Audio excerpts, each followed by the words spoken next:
শীত হোক বা গরম, ত্বকের শুষ্কতা ও রুক্ষতা একটি সাধারণ সমস্যা।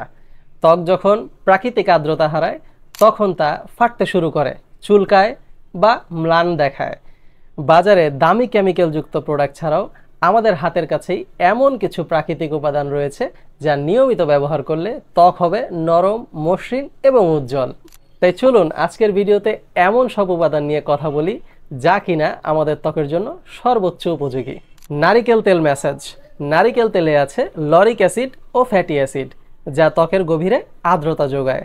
তাই ঘুমানোর আগে হালকা গরম নারিকেল তেল নিয়ে মুখে ও হাতে পায়ে ম্যাসাজ করুন। সারা রাত রেখে সকালে একটি হ্যান্ডমেড অর্গানিক সোপ দিয়ে ধুয়ে ফেলুন। কিছু অতিরিক্ত টিপস: অতিরিক্ত গরম পানিতে গোসল করবেন না। অর্গানিক সাবান ও ময়শ্চারাইজার ব্যবহার করুন, কারণ অর্গানিক উপাদানেই আছে আপনার ত্বকের স্থায়ী সমাধান। আর হ্যাঁ, দিনে অন্তত 2 বার ময়শ্চারাইজার ব্যবহার করুন, এতে ভালো ফল পাবেন।